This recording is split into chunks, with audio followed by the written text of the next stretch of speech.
فرشتے بڑھ رہے ہیں ایک بستی کی طرف عذاب دینے کی غرض سے. یہاں سے بات آگے بڑھاتے ہیں. یہ کون سی بستی ہے, ایسا کیا کر رہے ہیں بستی والے, معاملہ کیا ہے؟ تو بظاہر تو دیکھا جائے تو ہم دیکھتے ہیں کہ آج بھی دنیا کے بہت سارے ممالک, کچھ تو ایسے ممالک ہیں جن کو باقاعدہ سٹی آف سن کہا جاتا ہے, مطلب سب کچھ. لیکن بہرحال ان ممالک میں بھی گناہوں کے شہر کہتے ہیں, لیکن ان میں بھی کسی طرح کا وہ بھی کسی عذاب کا شکار نہیں ہے. ان شہروں میں بھی باقی شہروں کی طرح زندگی گزر رہی ہے, سب چل رہا ہے. لیکن یہ انسان کی تاریخ کے دو ایسے شہر ہیں, سدوم اور گمورا, دو ایسے شہر ہیں انسانی تاریخ کے کہ جن کی مثال تاریخ میں اس انداز سے نہیں ملتی. ان شہروں کا ذرا منظرنامہ سوچتے ہیں کہ ایسا کیا ہے ان شہروں میں.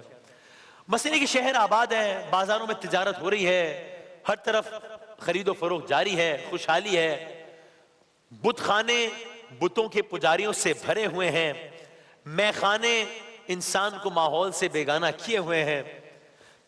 طاقت کے نشے میں شہر کے لوگ صرف اپنے آپ کو ہی زندہ رہنے کا حقدار سمجھتے ہیں, اور قریب سے گزرتی ہوئی شاہراہوں سے گزرنے والے قافلوں پر حملہ کر کے ان کے مال کو چھین لینا اس کو اپنا حق سمجھتے ہیں. اس بستی کا ماحول یہ ہے. تو یہ اس اعتبار سے بھی ایک منفرد واقعہ ہے کہ ہم ایسا واقعہ کر رہے ہیں کہ جس پر اس قوم پر ایک ایسا عذاب آیا کہ جس کے بارے میں کہا گیا, ہم نے ہر طرح کے عذاب سنے مختلف واقعات میں, کہا گیا کہ اس طرز کا عذاب کسی کو نہیں دیا گیا جیسا اس قوم کو دیا گیا, اس طرز کا عذاب. دوسری بات, اس اعتبار سے بھی یہ قوم مختلف کہ تقریباً تمام اقوام ایسی ہیں کہ جن کے نبی انہی کی قوم سے آئے, کہ ایک قوم ہے اس میں گناہ ہو رہے ہیں اور انہی میں سے ایک نبی آئے اور پھر انہوں نے تبلیغ اور ترویج شروع کی. مگر اس قوم پر اللہ نے باہر سے ایک نبی مبعوث فرمایا. یعنی گویا ممکن ہے کہ پوری قوم میں خداوند تعالیٰ نے کسی کو اس قابل نہیں پایا کہ اس قوم میں سے کسی کو نبی بنائے, تو نبی بھی باہر سے آئے. تو کئی اعتبار سے بہت مختلف قوم ہے کہ نبی باہر سے آئے. تو اب شہر کا کیا عالم ہے؟ شہروں میں ظلم کا نظام ہے, حکمران جو سب سے بڑے ظالم ہیں انہوں نے ظالموں کو جمع کر کے ایک ایسا نیٹ ورک بنایا ہوا ہے کہ ہر ظالم دوسرے ظالم کی مدد کرتا ہے. یہ آج بھی ہوتا ہے, کہیں کم کہیں زیادہ, لیکن ان سب چیزوں کے باوجود کچھ اخلاقیات ایسی ہیں جو بد سے بدترین معاشروں میں بھی موجود ہوتی ہیں. مثلا کہ ہر انسان گناہگار ہوتا ہے, ہر انسان کے اندر ایک بہرحال ایک نفس بھی ہوتا ہے جو گناہوں پر ملامت کرتا ہے. اسی لیے انسان کی کوشش ہوتی ہے کہ مخفی انداز میں گناہ کرے, کسی کو پتہ نہ چلے. ہر انسان یہ چاہتا ہے کہ دوسرے انسان کے سامنے بہرحال اچھا ظاہر ہو, عیوب چھپے رہیں. لیکن یہ عجیب شہر تھا, یہاں کے لوگ کوشش کرتے تھے کہ صرف گناہ ہی نہ کریں بلکہ علل اعلان کریں, سب کے سامنے کریں. اور گناہ کیسا گناہ تھا؟ گناہ کیا تھا کہ قرآن کی آیت کا مفہوم کے نتیجے میں یا مختلف حوالوں سے روایت اگر دیکھیں تو گناہ کیا تھا؟ شہر کے لوگ ہم جنس پرستی کا کہ گناہ میں مبتلا. اب آج سے تقریباً 4,500 سال پہلے کا واقعہ ہے, 4,500 سال پہلے بحر مردار کے قریب واقع ہے سدوم اور گمورا نامی بستیاں, اور ان شہروں میں یہ بغاوت نظر آتی. تو اب معاملہ کیا ہے؟ حضرت ابراہیم علیہ السلام کی آپ نے کل بات سنی, ابراہیم علیہ السلام کے بھتیجے ہیں, نام ہے حضرت لوط علیہ السلام. ان کو اس قوم کی طرف بھیجا گیا کہ ایسا نہ ہو کہ اس قوم پر آسمان والا ان کے گناہوں کی پاداش میں عذاب دے اور پھر اس قوم کے لوگ شکوہ کریں کہ عذاب سے پہلے ہمیں کوئی ڈرانے والا نہیں آیا تھا, کوئی بتانے والا نہیں آیا تھا. لوط علیہ السلام, کیا شان ہے حضرت لوط علیہ السلام کی. کون ہے حضرت لوط علیہ السلام؟ وہ عظیم المرتبت رسول ہیں کہ جب نمرود نے ابراہیم علیہ السلام کو آگ میں ڈالا تھا اور وہ آگ گلزار ہو گئی تھی اور ابراہیم علیہ السلام ملک چھوڑ کر اللہ تعالیٰ کی راہ میں ہجرت کر گئے تھے, تو اس وقت کسی نے آپ کا ساتھ نہیں دیا تھا.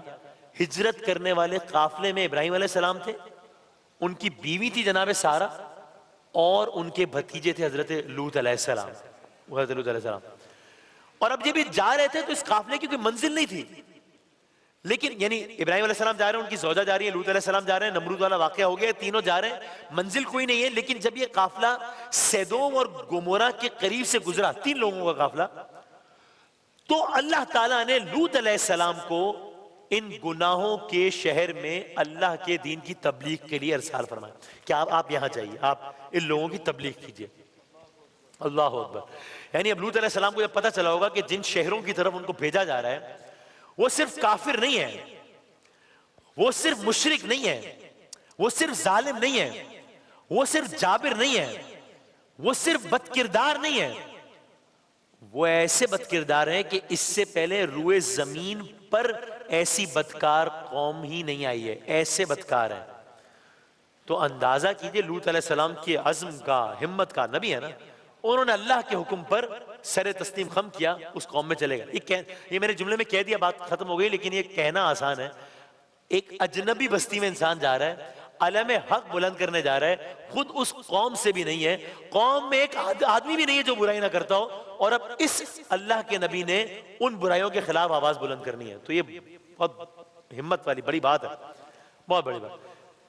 پھر یہ بھی ہے نا کہ کوئی اپنا کیسی کڑوی کسیلی بات کہہ دے انسان شاید برداشت کر لیتا ہے, لیکن ایسے آدمی کی بات جس سے کوئی جان پہچان ہی نہ ہو, جو اپنی قوم کا ہی نہ ہو, کوئی دوسرا رشتہ بھی نہ ہو, وہ روک رہا ہو ان باتوں جس پہ پوری قوم ہی ڈوبی ہوئی ہے, تو آپ بخوبی اندازہ لگا سکتے ہیں کہ قوم کا رویہ کس قدر سخت تھا.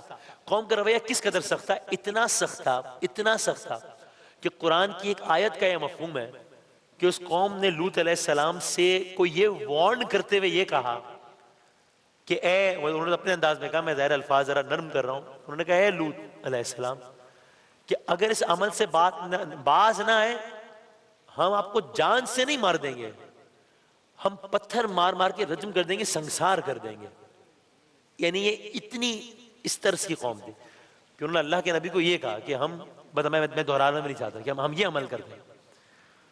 اس کے باوجود لوط علیہ السلام نے اب تبلیغ دین کا کام جاری رکھا. تو اب شہر میں لوط علیہ السلام آ گئے ہیں, اور لوط علیہ السلام نے اپنا پیغام حق بلند کیا ہے, اور شہر کے لوگ اس سطح پر آ گئے کہ وہ کہہ رہے ہیں کہ ہم پتھر مار مار کے رجم کر دیں گے.